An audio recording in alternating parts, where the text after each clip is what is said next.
समझना तो चाहा लेकिन समझ न पाया। अभी तक भी उलझी हुई है उलझन, ये उलझन सुलझ न पाई। दुनिया बीमार है जी, कोई करे दवा। ये कब से चल रही है? बार बार जन्म लेते हैं, बार बार छोड़ देते हैं, बार बार सब मिलते हैं यहाँ के यथा काष्टम च काष्ट। यहाँ बार बार मिलते हैं हम सभी और फिर बार बार बिछुड़ जाते हैं। ये इतनी उलझने हैं। मैं कहां से आया हूं, मुझे कहां जाना है, मैं क्या कर रहा हूं, किस लिए आया हूं इस धरती पर, मेरा क्या औचित्य है आने का। ये इतने सारे प्रश्न हैं कि मनुष्य कहता है मैं इसमें उलझ गया हूं। तो संत कहते हैं कि फिर उलझ गए हो तो शास्त्रों की और संतों की शरण में आओ, तभी तो सुलझोगे। और उलझन भी खुद ही बनाई हुई है, मकड़ी के जाले के जैसी। हमने ही बुना और हम ही उलझ गए।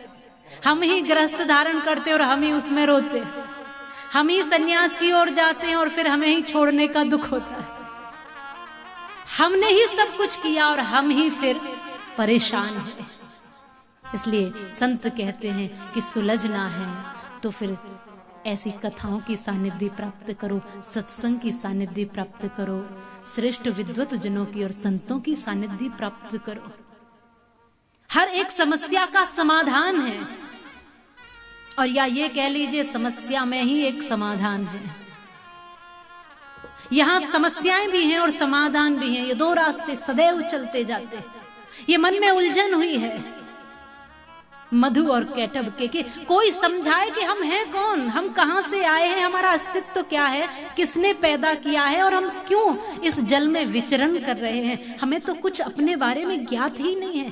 कौन माता है, कौन पिता है, कौन अपना है, कौन पराया, यहाँ कुछ बोध ही नहीं है। केवल हम दो ही दिखते हैं और सब तरफ जल ही जल है। ये मधु और कैटब जब इस उलझन में उलझे हुए हैं तब अचानक से मानो एक बिजली सी कौंध गई, मानो एक दिव्य पुंज दिखाई दिया, मानो शक्ति ने एक संकेत किया है कि तुम ही केवल दो नहीं हो, तुम्हारे अलावा भी कोई शक्ति है जिसने तुम्हें बनाया है।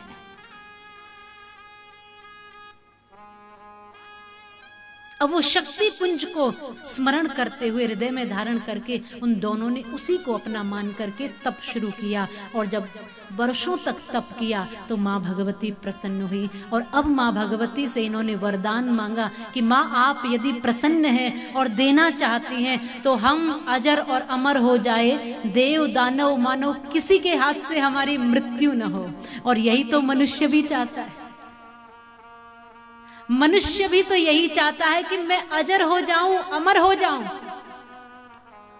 मृत्यु और मां अमृत गमय, उसके लिए तो अमृत का पान करना पड़ेगा। और संत कहते हैं कि अमृत तो एक व्यक्ति को अमर करता है, लेकिन ये देवी भागवत कथा तो जहां जहां तक वितरित होती है सबको अमर कर देती है। अमृत को जो पिएगा उसको अमर करेगी। ये तो जहां जहां इसकी बूंदें गिरेंगी वहां सब धन्य हो जाएंगे। मुझे अमर कर दो मां।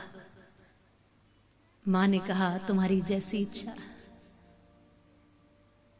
मैं देव दानव मानव किसी के हाथ से न मरूं। कभी परास्त होना नहीं चाहता ये मनुष्य, चाहता किसी से भी परास्त होना नहीं चाहता है, सबसे शक्तिशाली बनना चाहता। और इसीलिए ये शक्ति की आराधना है, बनना भी चाहिए हमको। माँ भगवती की कृपा मिलनी भी चाहिए। ये जीवन कमजोरों के लिए नहीं है, ये जीवन शक्तिशालियों के लिए ही है। ये जीवन डरपोकों के लिए नहीं है, ये जीवन जो निर्भीक होकर जीते हैं उन्हीं के लिए है।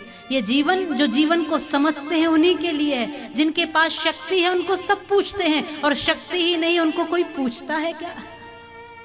किसी के पास कुर्सी की ताकत है तो उसको मानते हैं सब। किसी के पास धन की ताकत है तो उसको मानते हैं। किसी के पास परिवार की ताकत है, प्रभुत्ता की ताकत है, नाम की ताकत, अपनी अपनी शक्ति सबकी अलग अलग है और उन्हीं को लोग मानते भी हैं। और इसीलिए माँ शक्ति की आराधना कर रहे हैं हम भगवती कथा के माध्यम से कि माँ हमको किसी भी रूप से कमजोर मत रखना, माँ हमको शक्तिशाली बनाइए, माँ और ये क्योंकि हमारा अधिकार है। जो माँ इतनी सर्वशक्तिशाली है तो माँ की संतानें कैसे कमजोर हो सकती है? और यदि कमजोर रहेंगी तो याद रखना, हमेशा बकरे की गर्दन पे छुरा चलता है, शेर की गर्दन पे कभी। शक्ति है तो लोग पूछते हैं, शक्तिहीन हो जाते। इसीलिए तो कहते हैं कि जवानी में सबकी पूछ होती है और बुढ़ापे में शक्तिहीन हो जाते हैं, शारीरिक शक्ति कमजोर पड़ जाती है। मुंह से बात भी अब इतना ओज नहीं रहा है कहने में, तो बेटा भी नहीं सुनता है। माने जिनके पास शक्ति है उनकी सब पूछ करते हैं। इसलिए भगवती शक्ति की आराधना। इन्होंने भी कहा कि माँ हमें शक्तिशाली बनना है। माँ ने प्रसन्न होकर कहा ठीक है, जो आप चाहो वो मनोकामना पूर्ण होगी। अब इन्होंने समझा कि अब हम तो सर्वशक्तिमान हो गए। एक बात याद रखना, शक्तिशाली कौन है इस बात को ध्यान रखना कि जिसके पास शक्ति है और शक्ति होने पर भी जो विनम्र है वही शक्तिशाली है। शक्ति होते हुए भी जो किसी कमजोर पर अपनी शक्ति का प्रदर्शन नहीं करता वो शक्तिशाली है। किसी दुर्बल पर, निर्बल पर, कमजोर पर जो प्रहार नहीं करता वो शक्तिशाली है।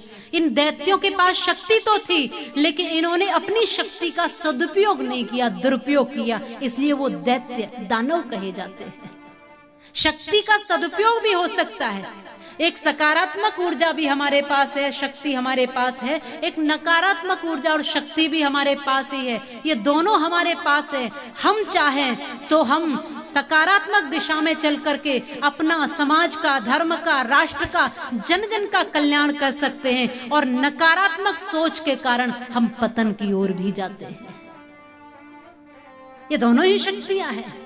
तो हमें आज माँ भगवती की सद शक्ति की उपासना करनी है। माँ मेरे मन की कलुषता, कटुता, द्वेष, ईर्ष्या सब समाप्त हो जाए।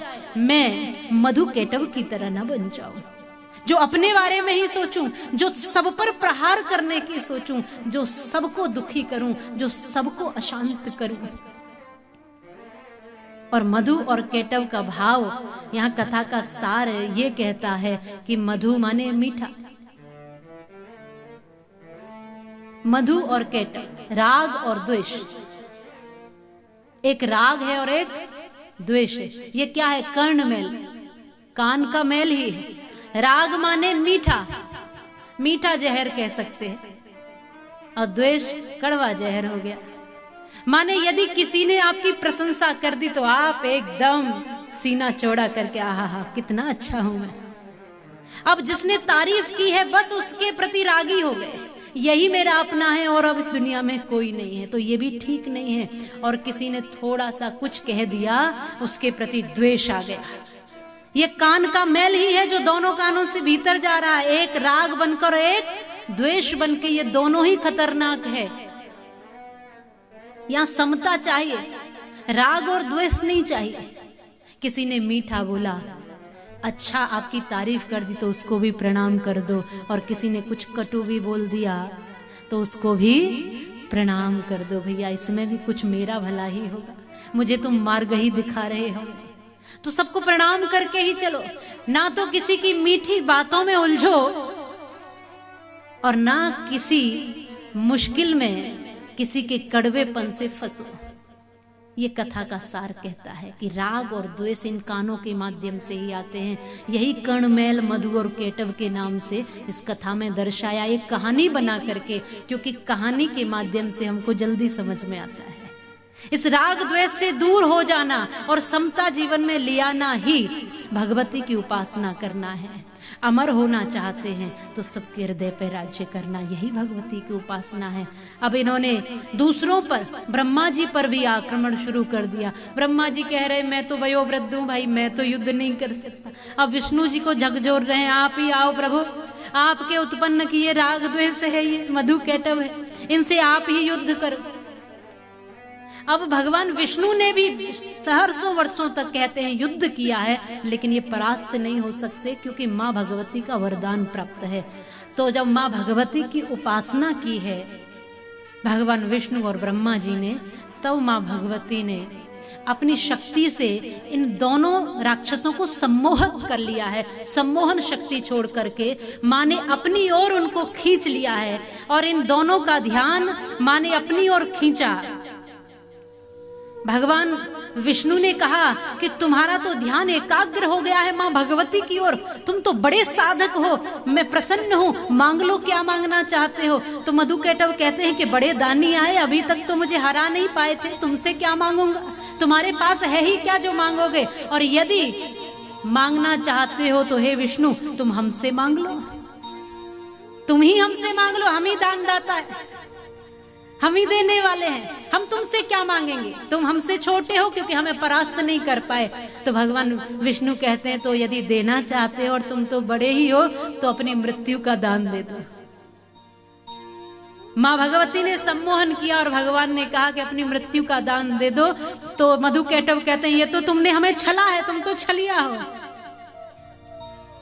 फिर भी क्योंकि तुमने मांगा है तो मृत्यु का दान तो हम देते हैं, लेकिन ऐसे स्थान पर मृत्यु हो जहां पर पृथ्वी हो, जल नहीं हो, माने जल से ऊपर, क्योंकि सब तरफ तो जल ही जल था, तो मृत्यु होगी ही नहीं। इन्होंने विचार किया, लेकिन भगवान विष्णु ने अपना विराट स्वरूप धारण किया और विराट स्वरूप धारण करके अपनी जंघा पर इनको ले लिया और इनका संहार कर दिया। बोले विष्णु भगवान की, भगवती मात की। माँ भगवती ने अपने सम्मोहन से और अपनी कृपा से उस दैत्यता को समाप्त किया, उस दुर्गमता को समाप्त किया। हम भी अपने मन में ये भाव रखें, हे माँ भगवती हमारे मन के भीतर के जो राग द्वेष है उनको भी आप समाप्त करिए। ये राग द्वेष केवल वहां बाहर ही नहीं होते, ये राग द्वेष हमारे भीतर है। ये मधुकैटभ राक्षस ही राग द्वेष है जो हमारे भीतर है। किसी ने मीठा कहा वो प्रेमी और किसी ने कड़वा कहा वो शत्रु, और इन दोनों बातों से ऊपर उठ जाता है वही सही मायने में जीवन का संतुलन जानता है। कोई मीठा मीठा बोले तो भी आनंद, और कोई कुछ कटु बोले तो भी आनंद ही आनंद है। ये भी हितैषी है, ये भी अच्छा है। संतों ने यही एक मार्ग बताया है। यदि भक्ति के रास्ते पर चलते हो तो फिर बच कर के निकलना पड़ेगा और राग द्वेष को समाप्त करके माँ भगवती के चरणों में हमें विश्राम लेना होगा। इसलिए हम माँ भगवती से कहें, माँ भगवती आपकी अपार शक्ति है, अपार क्षमता है, अपार आप सर्वशक्तिशाली हो, आप कण कण में निहित हो, मेरे भीतर भी हो, आपके भीतर भी वही माँ भगवती है। तो हम सबको शक्ति देना, ऊर्जा देना, क्षमता देना कि हम अपने कर्म से, अपनी वाणी से, अपनी दृष्टि से, अपने भाव से कुछ अच्छा ही कर पाएं। जब तक ये जीवन है कुछ न कुछ भला कर पाएं, कुछ अच्छा कर पाएं, ताकि हमें ऐसा वरदान न मांगना पड़े मधुकैटभ की तरह कि हमें अमर बना दो, हम अपने आप अमर हो सके।